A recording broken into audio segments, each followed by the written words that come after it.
Hi.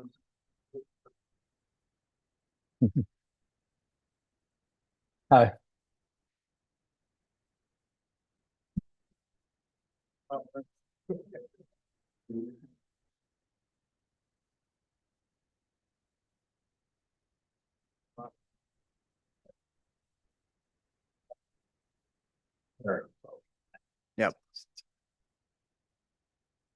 116 guy.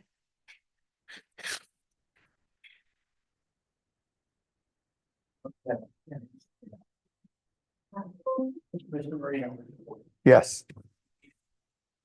The seconds. Yeah, I need seconds, right? Because Terry's not going to be here. Commissioner Hutchins is not going to be here today. Thanks.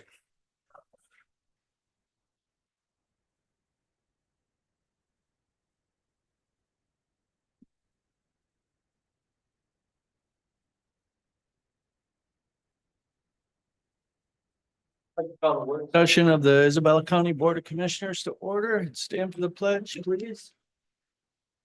Pledge allegiance to the flag of the United States of America, to the republic for which it stands, one nation, under God, indivisible, with liberty and justice for all.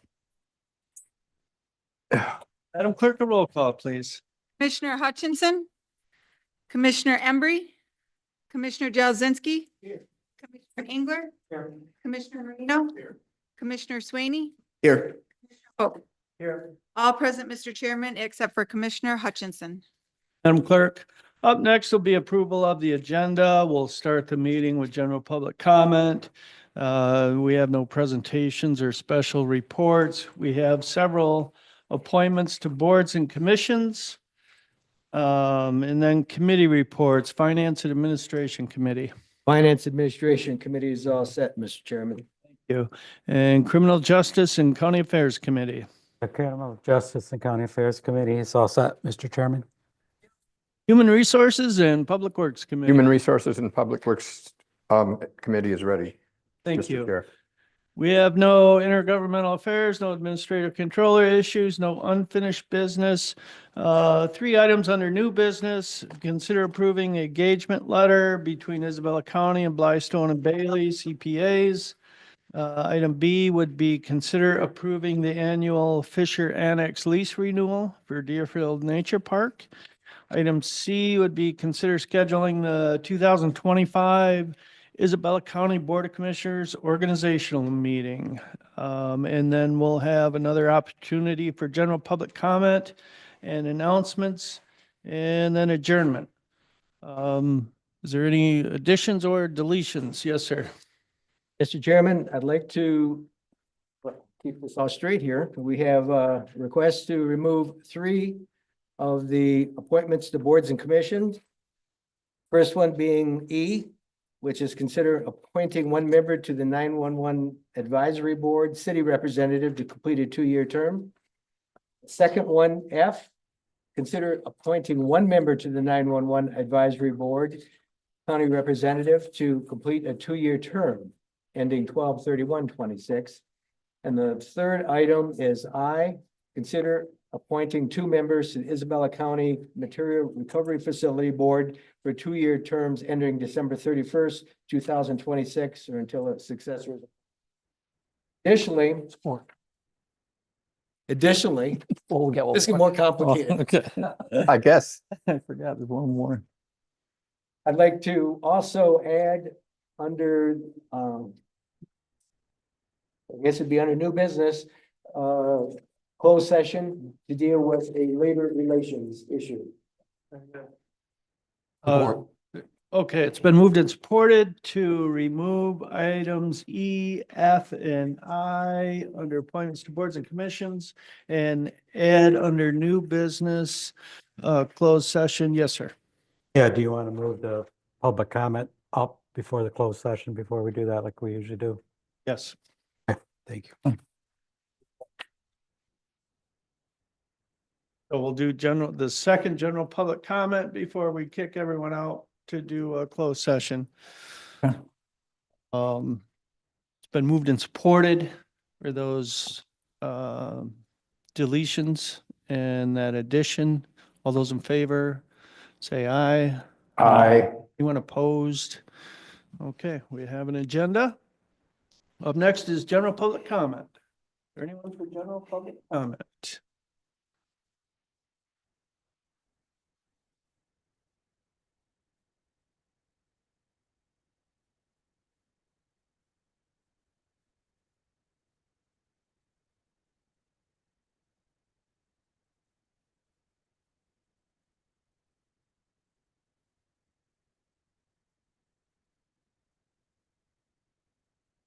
Hello, I'm Patty Sandel. On your application for the boards that I applied for, my official name is Patricia Sandel, so if you didn't know that already. But I did want to say that I am putting in my application or have for the Material Recovery Board and the Economic Development Board. I'm interested in both boards. I feel like I'm a good fit for both. My kids a long time ago really talked me into becoming a proponent for recycling, and so we recycle a lot, and I feel it's very important on a local level as well as state and national. And so I feel like our recovery materials board is an important part of Isabella County. The education that I have, I've graduated from Shepherd High School and attended CMU.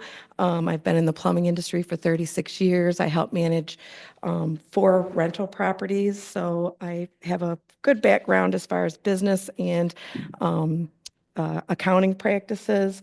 I have served as a co-township clerk in the past for 12 years. And I currently serve on the Gratiot Isabella Tech Construction Advisory Board, and I'm a current member of the Central Michigan Home Builders Association. I am a people person and a problem solver. I don't think that there is an aspect in my personality that people don't find that I'm accommodating and willing to listen to different aspects of solving problems.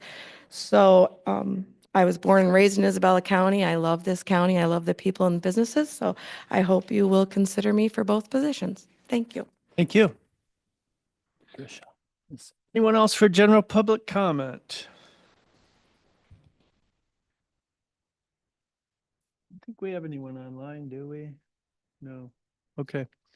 Seeing no one else for general public comment, we will move right along to appointments to boards and commissions.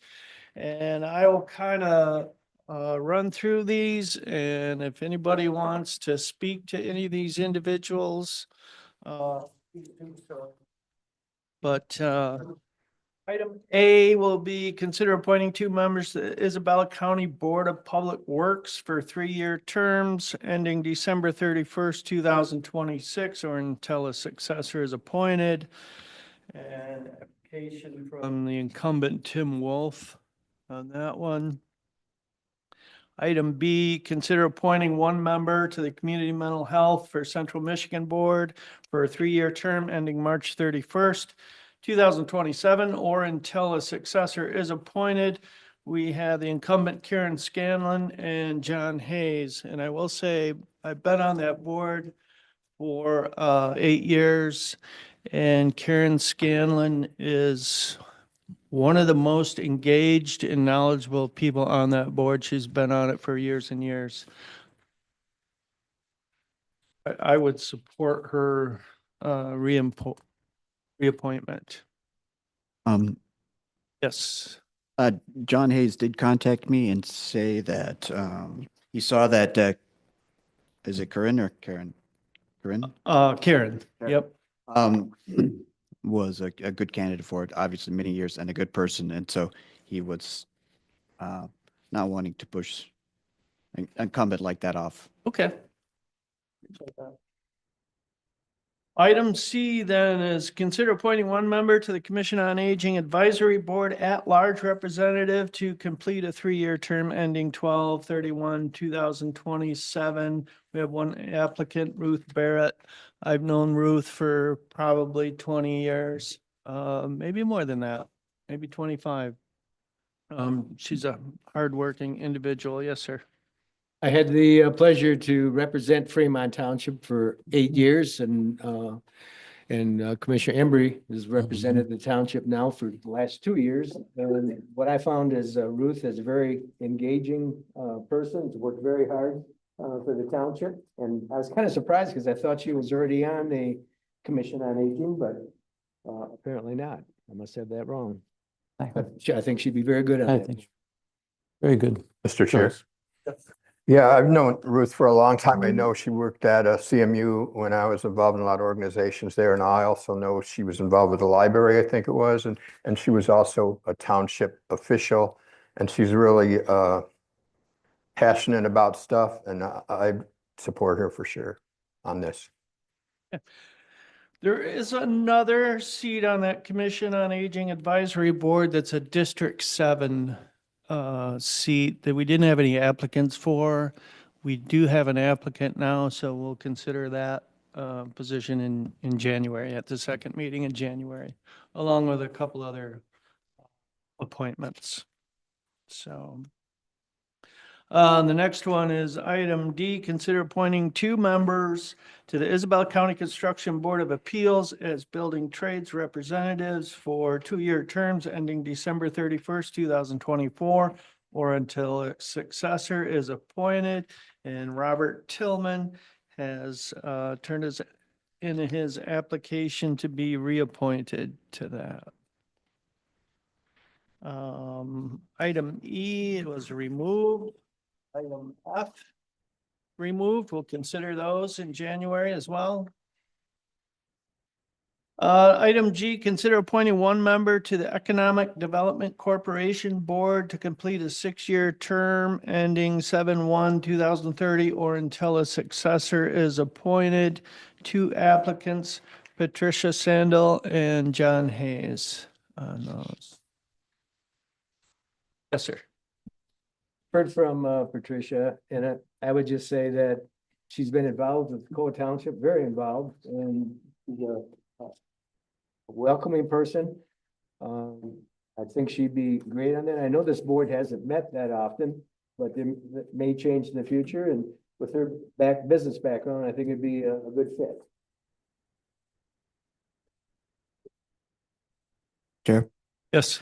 I know John Hayes also applied, and I had talked to him today. He's on a few, he's applied for a few. He's just looking for a board to serve and volunteer for the county. Look through all of the positions. He would love to find a seat for him. We like to find a place for people like Right. that that want to help. And when Absolutely. you got volunteers, you don't want to shy them away. So Right. Yep. Chairman, Yes. I got to know Mr. Hayes during the campaign. He was my opponent. And I found him to be very willing to work, and I agreed on quite a few issues. So I think he would be a good addition to one of these committees. So Item H, consider appointing 1 member to the Transportation Commission, County Citizen Representative, to complete a 3-year term ending 12/31/2027. And Michael Pung has turned in his application to be reappointed to that commission.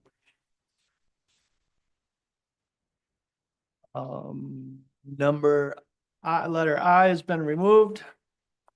Letter J, consider appointing 2 members to the Isabella County Parks and Recreation Commission for 3-year terms ending December 31st, 2026, or until a successor is appointed. We have an incumbent, Craig Klingen, and then 3 other applicants, Bob Bush, John Hayes, and Ryan Skalitsky. Any comments on those? Yes, sir. I guess I'm going to comment on all. First of all, I don't know Craig. So I was kind of disappointed that I didn't fill out anything in the application, just the name and the spot, even though they're an incumbent. It'd be nice to have that. Maybe expected to no one was going to run. I know Bob Bush has always been active and was on Parks and Rec before, and has a business of delivery out on Remus Road. And then, of course, we talked about John Hayes wanting to volunteer. And then I worked with Ryan Skalitsky all summer long. He's very active in the community, both donating and volunteering his time. And he's also very interested in helping the county. Yes, sir.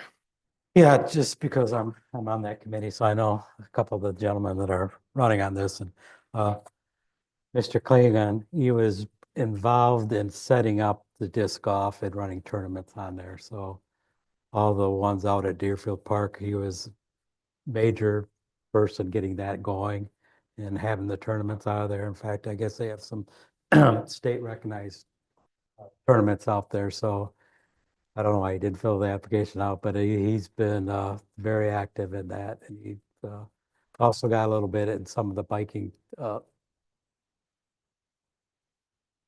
tournaments or whatever they do out there. So, and Bob's also served on the board, and he would be a good, I know he would put a lot of effort into it, and I know he back into it. And of course, I already spoke up for John Hayes, so. Okay. Not a good, it's nice that we have more candidates and we have positions. This is. Yes. Okay, and then that would bring us down to K, consider appointing 2 members to the Isabella County Planning Commission for 3-year terms ending December 31st, 2026, or until a successor is appointed. And we have 2 incumbents, Kelly Bean and Lisa Hoisington, who have turned in their applications to be reappointed. And then we have 2 other applicants, Russell Hyde and Tim Wolf.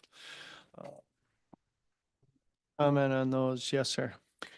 So I'm on the County Planning Commission as the commissioner as liaison. Kelly Bean, of course, is chair. Always there and insightful comments.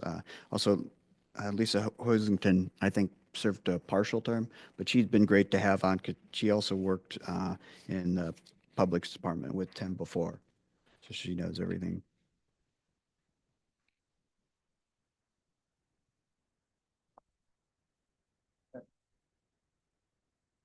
And so next is L, consider appointing 1 member to the Isabella County Zoning Board of Appeals for a 3-year term ending December 31st, 2026, or until a successor is appointed. We have the incumbent Thomas Cromer, who wishes. Is it? Chair, if I may comment on these, it appears that some of these dates are incorrect. And I apologize for this. Under A, 3-year, December 31st should be 2027, unless my math is off. Under D, 2 years should be 2026. Under J, 2027. K should be 2027. And L should be 2027. And again, I apologize for, and I think G. Did I not, I said, yeah, K as well. Yep. Did anybody else say any other dates that I apologize for the,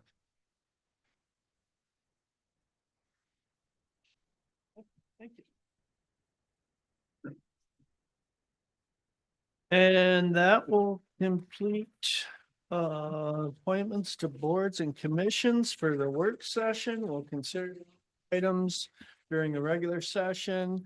And then in January, we'll have some more appointments to other boards and commissions, some of the ones that we removed tonight because we weren't quite sure how that was supposed to work, and then a couple others that haven't been filled yet, so. And that will bring us to committee reports, Finance and Administration Committee. Thank you, Chairman. The first item for the Finance and Administration Committee is to consider ratifying and placing on file the November 29th, 2024 invoice list in the amount of $318,954.83. The December 6th, 2024 invoice list in the amount of $300,485.52. And the adjustment list dated December 12th, 2024. So for the November 29th invoice list, we have numerous items that exceed the $5,000 limit. I do want to point out, as Vice Chairman always reminds us, that these invoices are not only seen by our accounts payable department, they do pass through our administrator controller. They do pass through, they're sent to all of us well in advance. We've had ample time to review them. They come before us at the Finance Committee for another review and a discussion if anything comes up. So keep that in mind as we move forward with all of these. There's the larger items that are on this particular invoice list include the Spicer Group, which is the design services on the administration rebuild. That was $82,176. We have Acrisure, which is our new health insurance provider. They are charging us $24,478 and $24,420 for the October and November dental vision expense. We have our Mid-State Health Network, which is our PA2 funds for the fiscal year 2024. And we have another invoice from Acrisure, $12,961.82 for our monthly international and 90-day prescription service. We have a Spicer Group invoice for drains service. And then the correctional facility network setup through NetSource One for $24,339.15. Commissioners, do we have any other questions or comments regarding any of those bills? The Spicer Group, I assume, is the 14,780 is going to be paid through DTE. It's just a pass, since it's a plan review. Yes, I believe it's a pass through or is that a drains bill or is that a D? It's a drain commission, but Commissioner, solar plan review. No, so it's not that, so it becomes straight from drains. Very good. Okay. Hearing none, we'll move on to the December 6th invoice list. Here we have quite a few items that are over the $5,000 threshold to be brought forward to the front page. We have our monthly medical examiner contract for $13,612.92. We have our election source for $12,565 for the early voting and voting public testing through the clerk's office. Let's see. Our monthly inmate medical services contract comes to $48,260.83. And we have numerous charges to Pineview Homes, Inc., which is our directly supervised child care for the trial court. Between, what was that, 27, 30, almost $34,000 rec care. And then we have our state of Michigan for our November district probate court transmittals for the trial court for $32,611.53. Do we have any questions or comments from the board? None? All right, hearing none, we'll move on to our adjustment list for dated December 12th, 2024. One thing I do appreciate very much is this idea of getting out ahead of opportunities where we can reduce the costs of invoices and expenses for the county.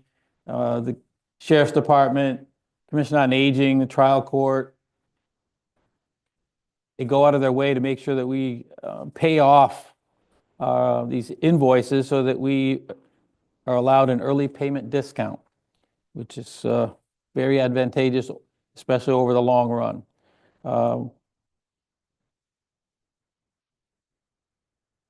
And then to avoid late fees as well is another one, and get these in and paid prior to the invoice due dates, so.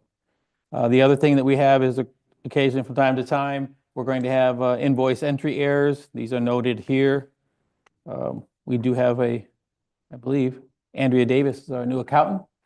So as we move through this, I'm looking forward to her taking over some of the responsibilities from our finance director, which is going to be a good thing. And I've heard nothing but good reports from our finance director regarding our new accountant. So looking forward to her doing that on behalf of the finance director, so we can have a finance director that's doing their job more effectively. So, and gentlemen, any questions on these adjustments? Hearing none, seeing none, we'll move all these items to our regular board session here in a little bit. And our second item is consider approving prime contract change order number 30 with Clark Construction in the net additional amount of $63,796 and authorize the board chairperson to sign the same. Do we have Heidi with us tonight? Ooh. I think she's trying to get through.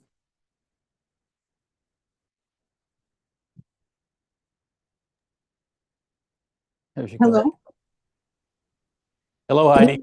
I somehow I had a glitch with my Wi-Fi, so I apologize there. Um, uh, as Mr. Jahanski mentioned, PCCO number 30, the amount of $63,769. And kind of running through the list here for you of these items include PCO number 129. This was a request by the local fire marshal to have the gas valve in the kitchen at the hood.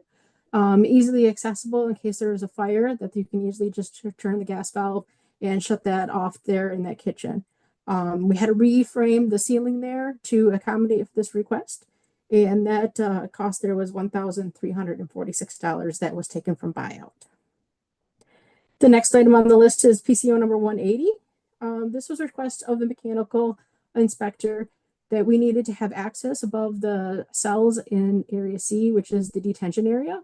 So in the chase behind the cells, if anyone needed to get above the cells there to access electrical, fire suppression, mechanical equipment and stuff like that, we needed to add some ladders. We do have a ship ladder and some ladders. So there's a total of 3 back there in that chase.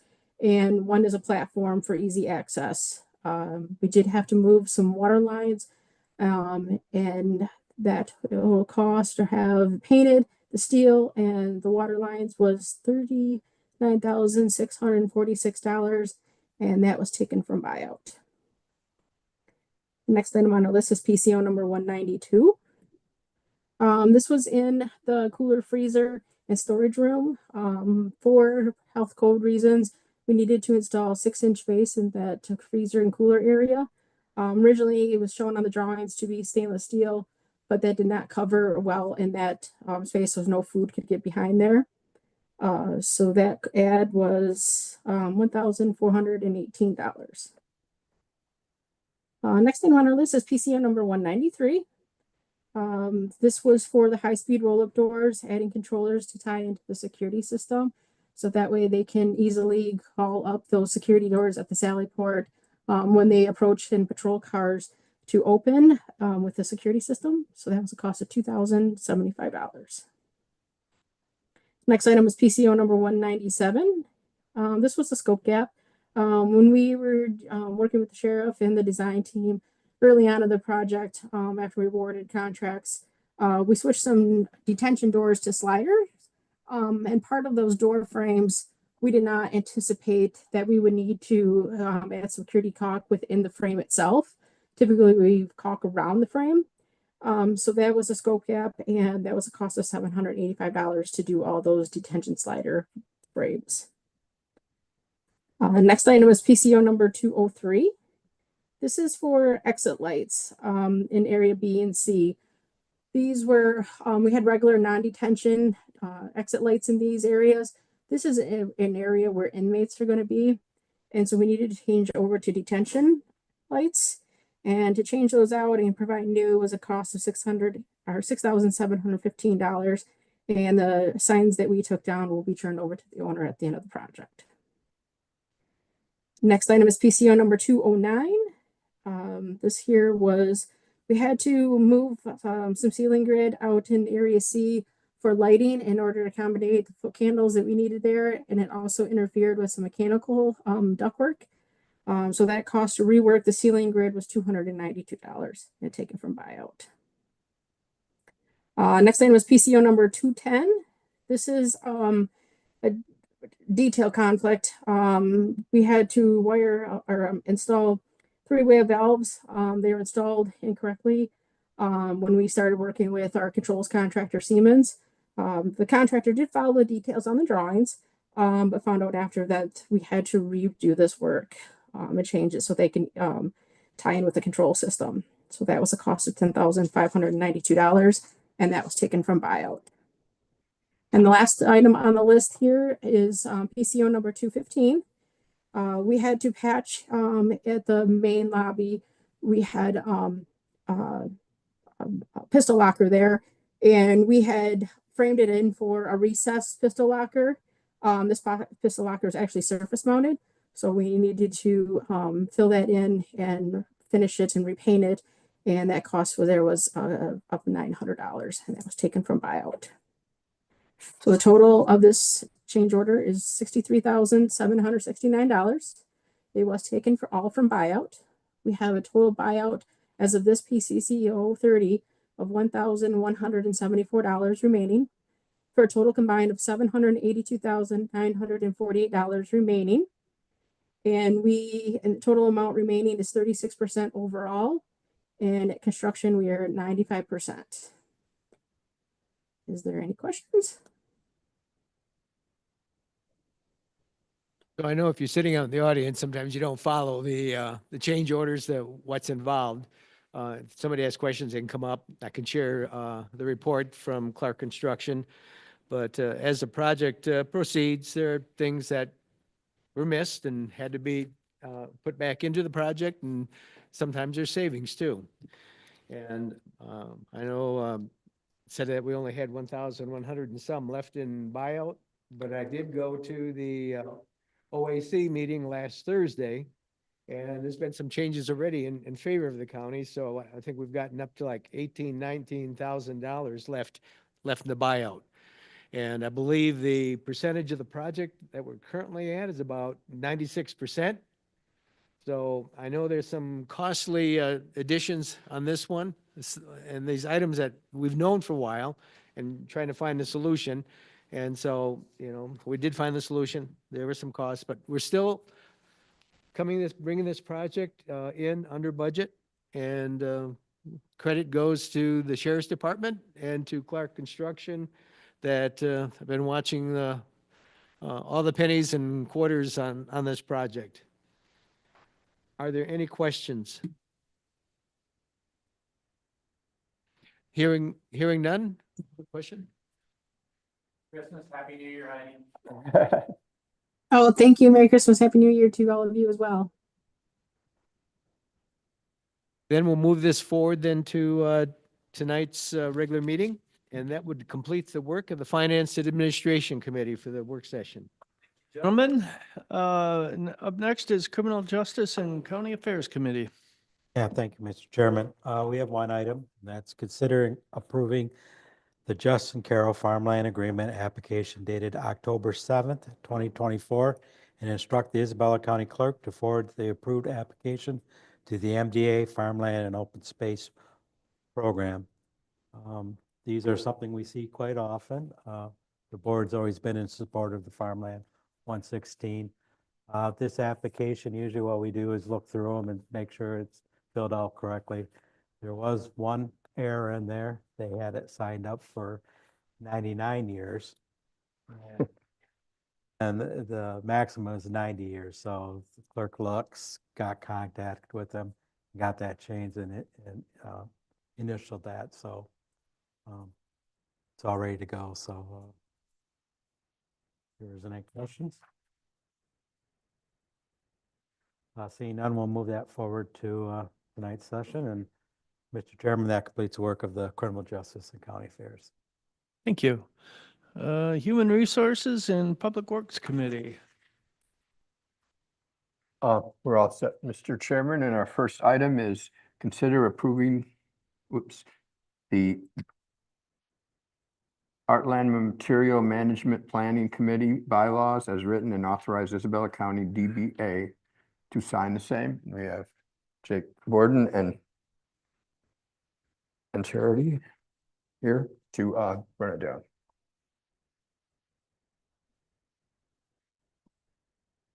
As we continue to work down the list of tasks with materials management planning, and to make sure that we're staying within the allotted time frame provided by Eagle, the next thing the board needs to do is to approve the Heartland Material Management Planning Committee bylaws as written. The bylaws were sent to Tim Perone and Legal for review, and we did make the recommended changes. Once approved, Director Jake Borton will sign as a regional DPA, and I will sign as the Isabella County DPA. Each county will be presenting to their board or Board of Commissioners or their county approval agency in regards to the materials management planning for approval, and will then have each of their counties DPA sign as well. Questions? Just so that you understand it, it's more of a placing, accepting and placing on file, really at this point for the Board of Commission. It's for you to be recognized through the minutes, through the board. But Eagle needs that formality to be able to continue us down that road towards funding for material management plan. Good. Go ahead, Jerry. I have a Commissioner. question, and I know I did attend the Northern Michigan Counties Association, and Mac was there and indicated that they're still waiting for Eagle to come up with guidelines for the planning process, and that there still weren't any, there's still no budget for it. And I know they were talking about maybe in the lame duck session, looking at tipping fees to come up with funds that might be used for that. So I know that this is still a fluid situation, but I know with the change in the fact that we don't have it looks like we're going to have a Republican House. Has there been any discussion on whether or not this is going to change since we're so far behind the 8 ball yet?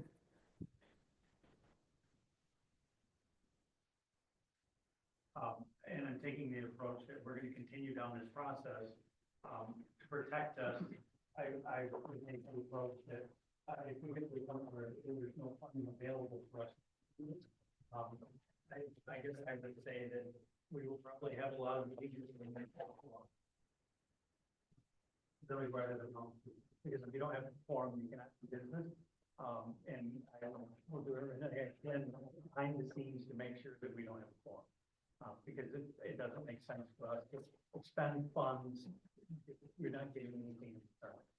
In my time and my operations supervisor's time is, there's a dollar figure added to that, or there's associated with that. And I don't want, and as well as the rest of the counties, do not want to be able to expend funds that we're not getting some reimbursement out of. And I believe that's how we would have to look at protecting ourselves in that scenario. Go ahead, Commissioner. I just want to make a point. The committee, the Heartland group, we have some very good people on that committee who put these bylaws together for us. Some very knowledgeable, well-versed people that understand the bylaws. And I feel very confident in what we're presenting to our board in order to protect not only Isabella County, but protect all of the counties and Heartland itself. So I think very well written. I do want to recognize the people who were instrumental in bringing these bylaws to life.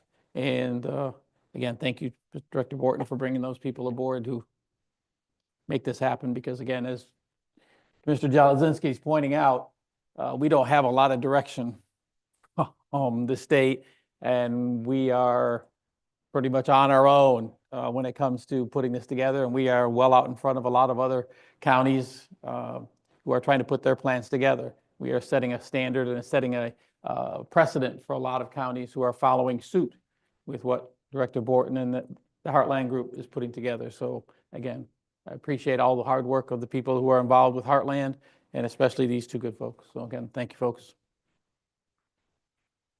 I just want to say that I've been trying to pay attention to the lame duck and the fast and furious, I'll call it, passage of bills.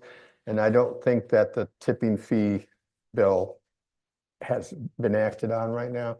And I have also been informed that possibly there'll be 2 more meetings next week, maybe even on Christmas Eve. So it still could happen, but it sure would be nice, wouldn't it, for Christmas? There's political headwind there, and Eagle has approached and said, and stated all along would be there. So, the only thing we can do is just sit back and see where it ends. Yeah, I still have to hedge our, the county's positioning on, where we are on spending funds that I get some kind of reimbursement. But still have to move forward in hoping some funds. I know there's a lot of conversations, people, the fact that you designated the amount of money or basically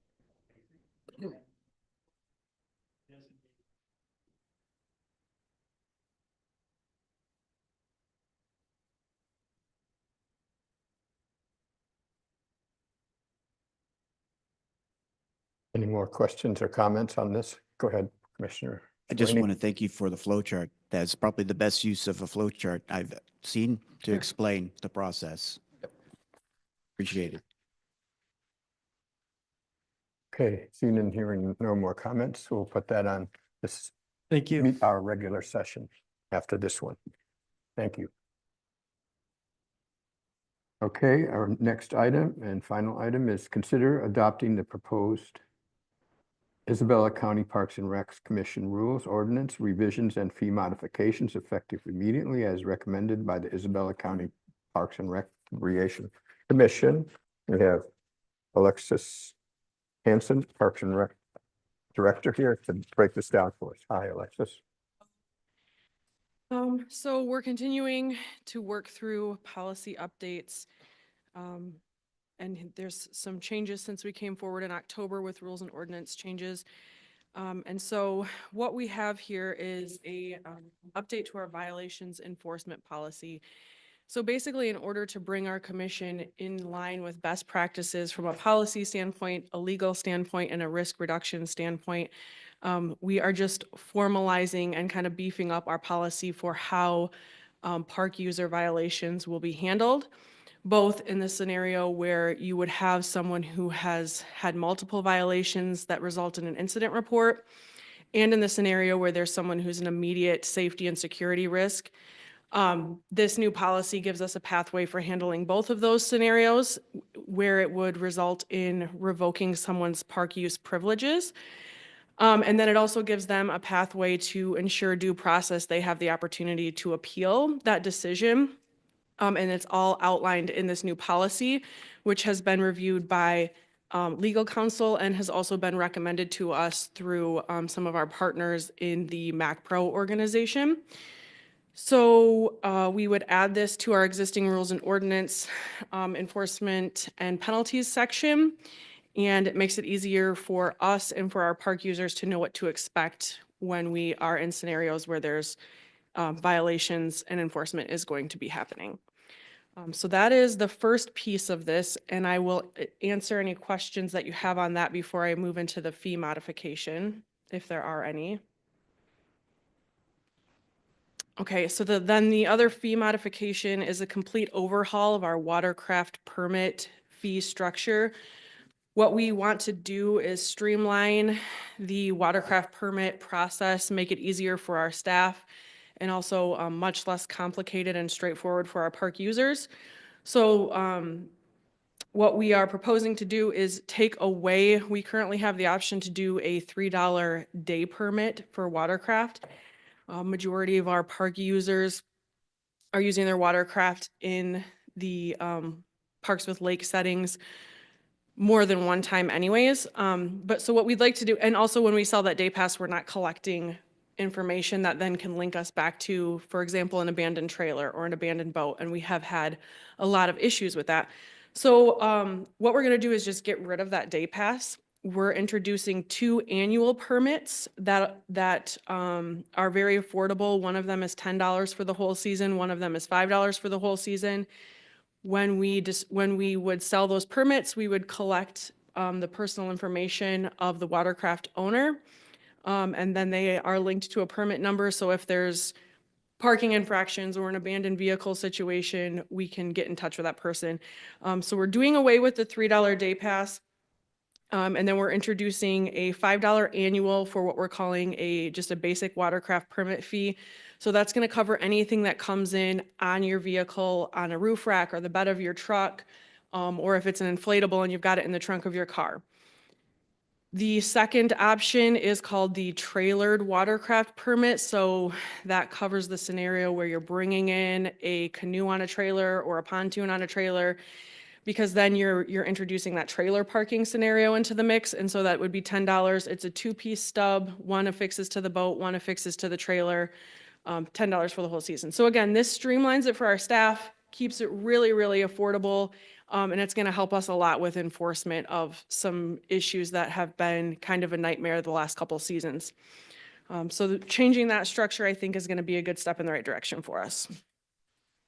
I just want to say, I really appreciate your process here. You saw the problems that were happening because of like lack of contact information and less clear rules and some people breaking them. So I really appreciate this. It's really comprehensive and it sure seems like it would solve the problems. Any questions or comments? All right, thank you. Seeing here none. Thank you, Director Hanson. Alexis, for the information. So Chair, that completes the work of the Human Resources and Public Works Committee. Thank you. So that'll bring us down to new business. And item A, Commissioner Embry, I'm wondering if you wouldn't mind presenting item A for us. Consider approving the engagement letter between Isabella County, Blystone and Bailey, CPAs, PC for consulting services, and authorize the board chairperson to sign the same. I'm going to turn this over to our new county administrator controller, Mr. Smith. Thank you. The purpose of this right here is we're going to be without a finance director for a period of time. And so having these consulting services for audit preparation will provide us more seamless audit thing. So we have it kind of open-ended. It's as needed. So if we do get a finance director in, hopefully sooner than later, then we can kind of phase down how much we need of this service right here. But it just kind of gives us the flexibility to use them as needed for audit preparation on behalf of the county.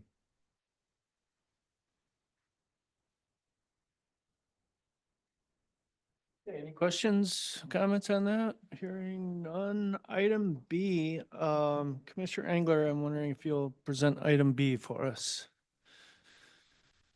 Sure. We have considered approving the annual Fisher Annex lease renewal for Deerfield Nature Park from January 1st, 2025 through December 31st, 2025, and authorize the board chairperson to sign the same. It's a contract lease agreement for 1 year. We've had it for I don't know how many years. Agreement says that we pay the property tax on that in the county park. Can't remember exactly how many years we've been in there, but it's been quite a few. So I guess there's no other discussion on that. It was a little late in coming, so but we appreciate the Fisher family for allowing us to use that, and it makes a big part of that park. So yes, Jerry. I can come real close to the date because I know I was hired as Parks and Recreation Director and everything was kind of being done informally. And so we did work, this would have been probably 1986 or 87. So it gives you some idea of how long the Fisher family's been willing to work with the county to make that property available. Very benevolent family. That's about when the formal agreement started. Been a tremendous amount of improvements in there since then too, so. Commissioner Swaney? I was just going to say it's a critical piece of the park. There's trail through there that links the, was it the west side from the north key?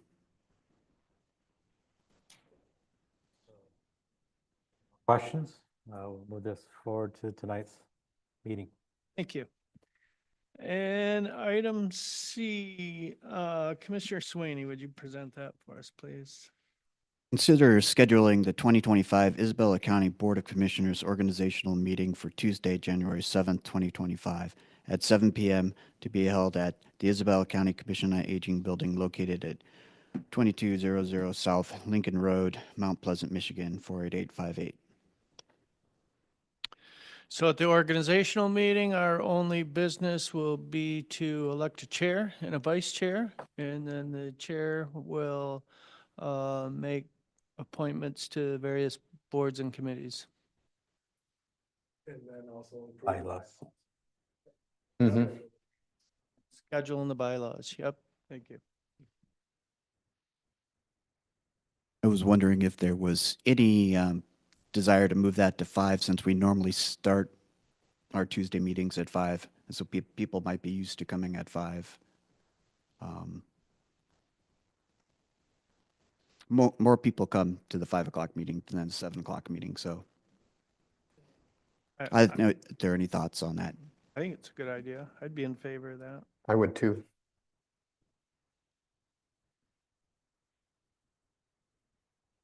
Well, we can move this on then to the regular session and make that change if the buyers.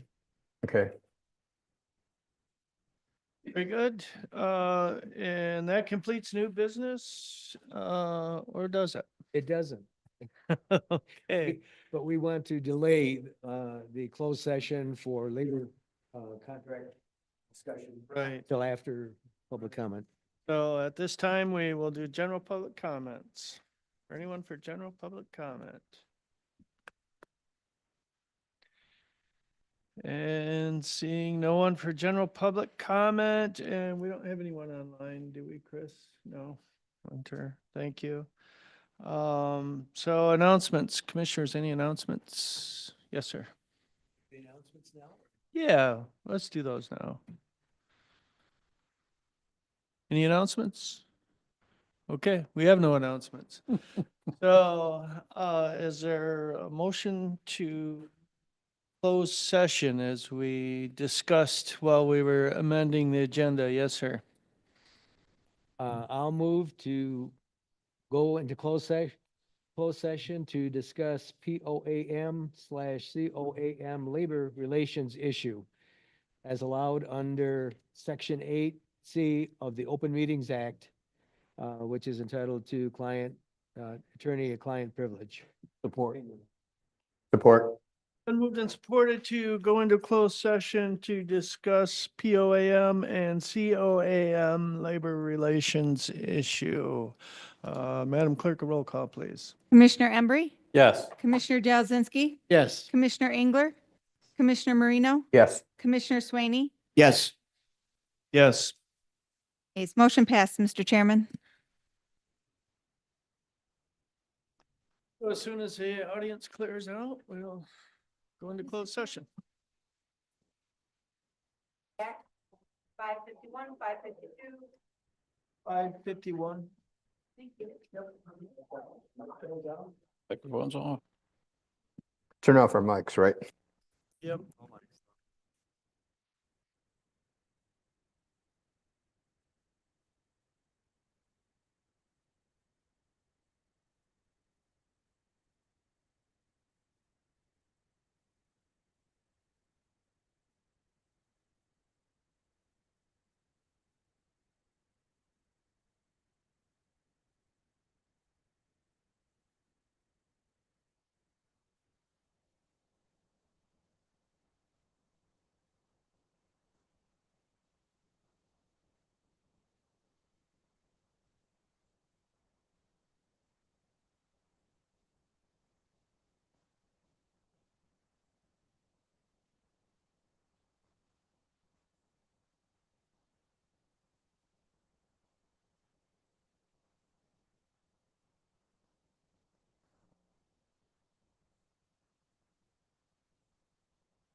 Yeah.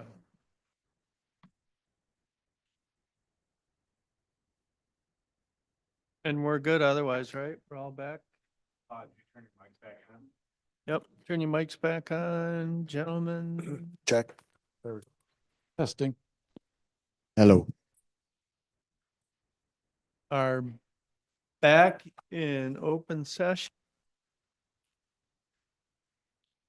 Concluded our business for the work session, so is there a motion to adjourn? So moved. Supported, those in favor say aye. Aye. We are adjourned at 6:39. The regular meeting here. Wait, so here. 27?